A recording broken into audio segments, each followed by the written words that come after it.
L'histoire, qu'est-ce que c'est? À quoi elle sert? Pendant des années, à l'école primaire comme au secondaire, on nous apprenait que l'histoire se définit comme « la connaissance du passé basée sur les écrits ».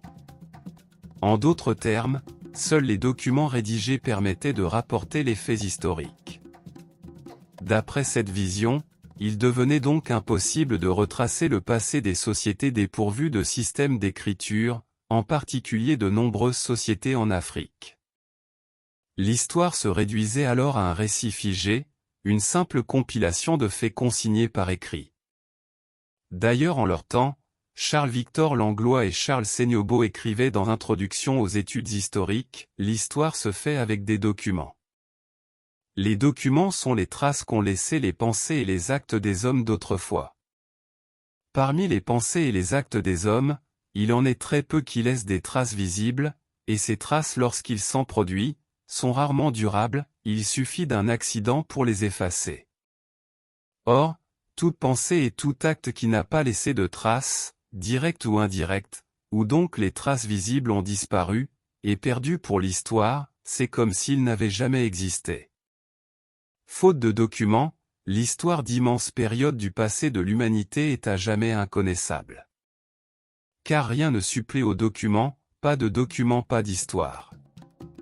Cette définition a longtemps servi les partisans d'une vision impérialiste, qui niait l'existence d'une véritable historiographie africaine avant la colonisation européenne.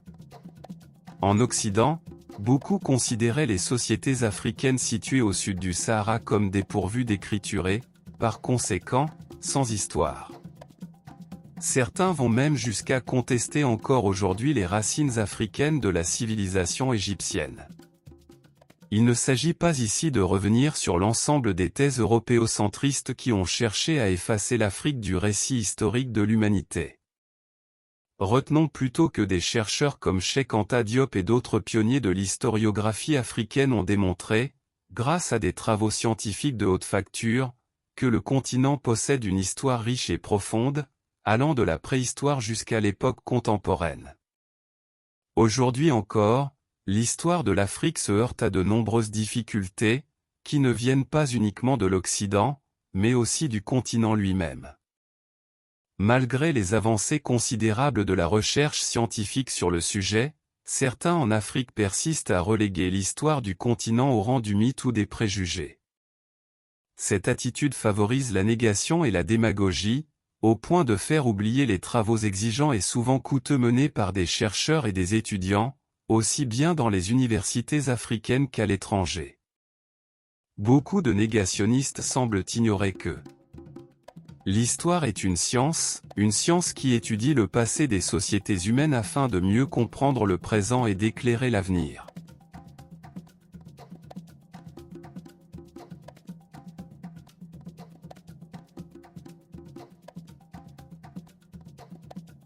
Pour certains, l'histoire de l'Afrique n'est pas encore écrite, pour d'autres, elle est écrite par des Occidentaux qui orientent les faits selon leur convenance.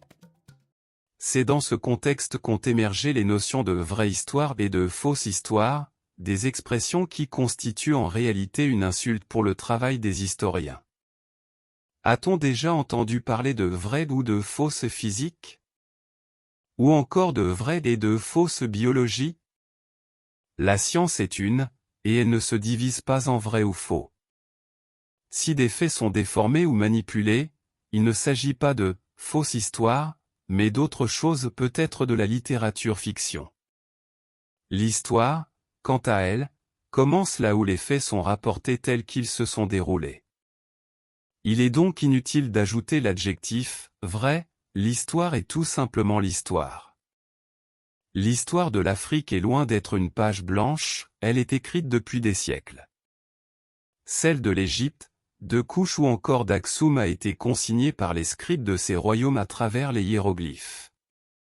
Plus tard, des explorateurs et érudits arabes comme Ibn Khaldoun, Ibn Battuta, Al-Bakri et bien d'autres ont laissé des récits précieux sur la vie des peuples du Bilad à Soudan, le pays des Noirs. Une partie de ces manuscrits est encore conservée aujourd'hui en Mauritanie, au Maroc, en Algérie et dans plusieurs autres pays, parfois en dehors même de l'Afrique. l'Afrique a développé ses propres systèmes d'écriture, parfois créés pour transmettre des informations au sein de sociétés secrètes ou pour unifier des chefferies autour d'un langage commun. Ces écritures ont permis de consigner des scènes de vie et des événements dans les anciens royaumes. C'est le cas de l'écriture Vaï au Libéria et en Sierra Leone, de l'écriture Bamoun au Cameroun, ou encore de la Jami, utilisée en Afrique de l'Ouest et essentielle pour comprendre l'histoire des peuples Haoussa, Peul, Wolof, Diolaphonie et bien d'autres. Oui, l'histoire de l'Afrique a aussi été écrite par les Européens mais pas comme certains l'imaginent, les rapports rédigés par des missionnaires catholiques et protestants, les récits d'explorateurs envoyés par leur chancellerie, mais aussi les mémoires laissées par les marchands d'esclaves qu'ils soient arabes, africains ou européens. Tous ces témoignages écrits apportent un éclairage précieux sur des moments clés de l'histoire du continent. L'histoire de l'Afrique est bel et bien écrite. Dans les universités, des démarches scientifiques ont donné naissance à des centaines de milliers de mémoires et de thèses, couvrant des thèmes aussi variés que l'histoire politique, sociale, culturelle, économique ou religieuse. De nombreux ouvrages, publiés en Afrique comme ailleurs, circulent aujourd'hui plus largement. Parmi eux, on peut citer la monumentale collection Histoire générale de l'Afrique, réalisée par un comité scientifique composé d'Africains et de non-Africains, et publiée sous l'égide de l'UNESCO. À cela s'ajoute une multitude de rapports issus de colloques et de séminaires organisés à travers le monde sur l'histoire du continent. Tout cela témoigne de la richesse des sources écrites disponibles, des outils indispensables pour les chercheurs, les étudiants et toutes les personnes désireuses de mieux comprendre le passé africain.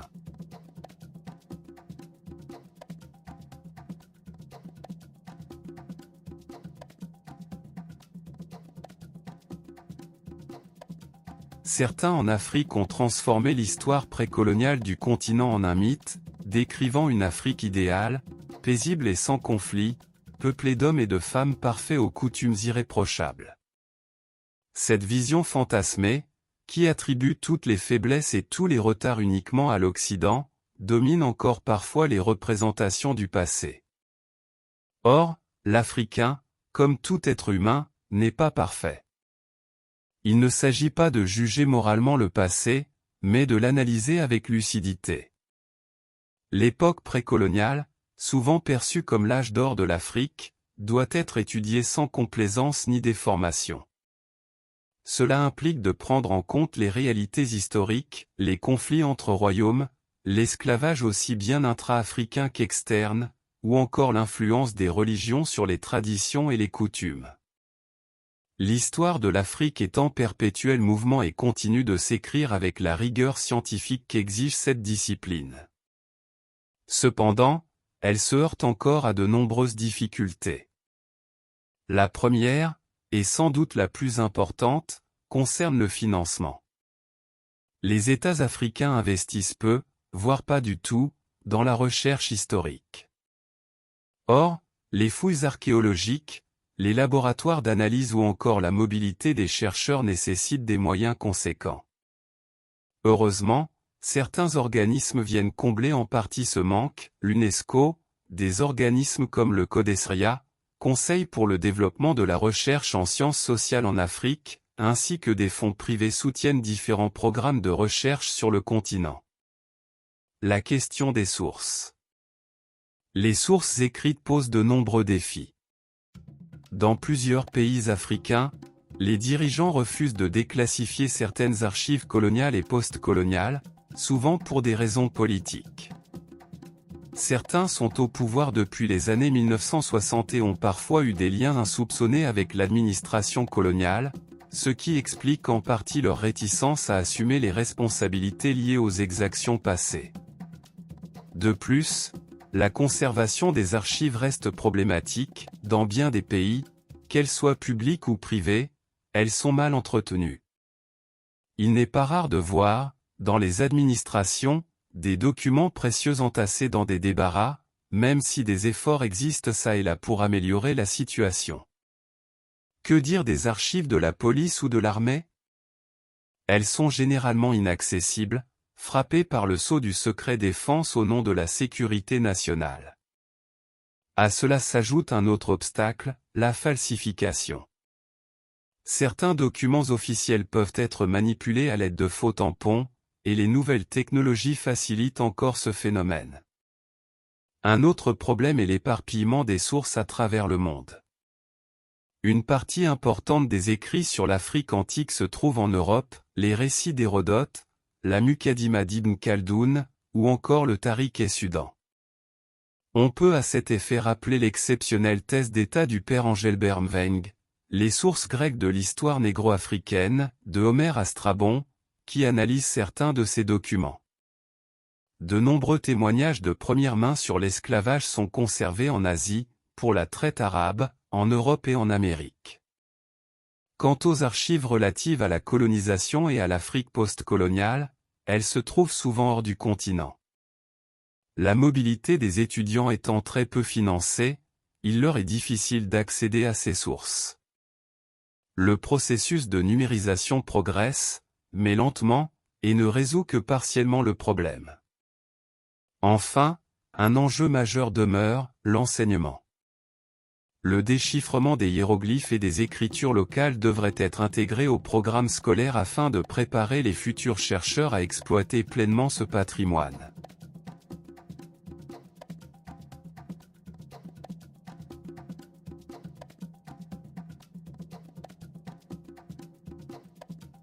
Les sources orales. On ne peut comprendre pleinement l'histoire et l'âme des peuples africains sans recourir à la tradition orale. Cet héritage, patiemment transmis de génération en génération, de maître à disciple et de bouche à oreille, constitue une mémoire vivante de l'Afrique. Ces propos tirés du texte d'Amadou Hampâté-Bâ dans le tome 1 de Histoire générale de l'Afrique édité par l'UNESCO, met en lumière la dimension sacrée de la tradition orale pour la connaissance de l'histoire de l'Afrique. Cet héritage subsiste encore grâce aux derniers grands dépositaires de ce savoir, véritables gardiens de la mémoire collective. Mais cette richesse s'effrite peu à peu sous l'effet de la modernité. Les rites d'initiation disparaissent, les cérémonies funéraires ne se déroulent plus comme autrefois, et les veillées de conte autour du feu tendent à s'éteindre. Or, ces moments étaient des occasions privilégiées pour transmettre aux jeunes les récits sur la vie des anciens, en particulier l'histoire précoloniale. Par ailleurs, nombre de témoins directs de l'époque coloniale et des luttes pour l'indépendance emportent dans leur tombe des témoignages précieux. Certains se taisent par pudeur ou à cause de traumatismes jamais surmontés, d'autres déforment les faits pour des raisons personnelles. À cela s'ajoute un autre défi, beaucoup de jeunes Africains, nés et élevés en ville, ne comprennent pas leur langue maternelle, ce qui limite leur accès à cet héritage. Heureusement, des initiatives voient le jour pour valoriser et préserver ces langues, indispensables à la transmission et à la compréhension de la tradition orale. L'usage du numérique et l'importance des disciplines complémentaires. Les chercheurs doivent faire preuve de prudence dans l'usage des sources numériques. Ces sources peuvent être présentées hors contexte, ce qui entraîne des interprétations erronées, ou même créer de toutes pièces, comme les deepfakes de plus en plus sophistiqués et difficiles à détecter. Cependant, l'intelligence artificielle peut aussi être un outil précieux pour authentifier des documents numériques. L'importance de l'archéologie pour l'histoire est indéniable, mais la protection des sites reste un défi majeur. De même, des disciplines comme l'anthropologie, la linguistique, l'ethnologie, la sociologie, la biologie ou la physique contribuent à enrichir la recherche historique. Malheureusement, en Afrique, certains courants de pensée encouragent les jeunes à délaisser les sciences sociales et humaines, considérées comme peu rentables et responsables du chômage. Il n'est pas rare d'entendre des hommes politiques ou les médias critiquer ces disciplines, notamment les études en histoire, en les tenant pour responsables du chômage massif chez les jeunes. On conseille ainsi aux jeunes de privilégier l'enseignement technique professionnel au détriment des sciences humaines. À quoi sert l'histoire ? À quoi servent les sciences humaines ? Peut-on vraiment mesurer l'utilité des sciences humaines? Et l'histoire, à quoi sert-elle? En d'autres termes, pourquoi étudier le passé des sociétés humaines, alors que le monde évolue rapidement et que les technologies progressent sans cesse? Certains pourraient se demander, à quoi bon revenir en arrière? Il n'existe aucune preuve que supprimer les sciences sociales et humaines des cursus académiques puisse résoudre le problème du chômage massif des jeunes en Afrique. Construire une société prospère nécessite au contraire de mobiliser toutes les forces vives et tous les talents. Tout le monde n'a pas les compétences pour exercer des métiers comme l'électricité, la mécanique, la maçonnerie ou la chaudronnerie. Et pour que ces métiers se développent, il faut réfléchir à leur organisation, à leur sens et à leur utilité dans la société. D'où l'importance des sciences humaines et sociales.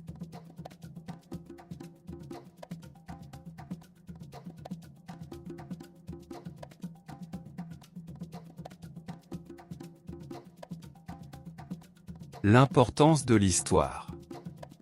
L'histoire n'est pas un simple luxe intellectuel, écrivait Marc Bloch. Elle est essentielle à la mémoire collective et joue un rôle crucial pour consolider l'unité au sein des populations d'un pays, surtout dans des contextes de revendications indépendantistes, Casamance, Biafra, Ambazonia, Somaliland. Elle permet également de rassembler l'ensemble des peuples autour de projets communs. L'histoire est indispensable à l'humanité en général, et à l'Afrique en particulier. Le continent traverse une période difficile et a besoin de s'inspirer de son passé pour sortir du sous-développement. Bien qu'étant une science rigoureuse, l'histoire stimule aussi l'imagination et la créativité. Elle est un outil précieux pour résoudre les problèmes de notre temps, car comprendre l'homme à travers le temps permet de mieux cerner ses défis et de les résoudre efficacement. En résumé, l'histoire est fondamentale pour le progrès de l'humanité et celui de l'Afrique. Mais pour en tirer pleinement profit, il faut avoir le courage de regarder les faits en toute objectivité, sans se laisser guider par nos émotions ni déformer la réalité. Les travaux des historiens ne doivent plus rester enfermés dans les bibliothèques universitaires, ils doivent être accessibles au grand public. Malheureusement, les médias locaux privilégient souvent les débats politiques aux documentaires sur l'histoire, et les ouvrages, souvent publiés à l'étranger, coûtent cher dans les librairies. C'est pour répondre à ces constats que cette chaîne a été créée, rendre les productions scientifiques sur l'histoire de l'Afrique plus visibles et accessibles à tous.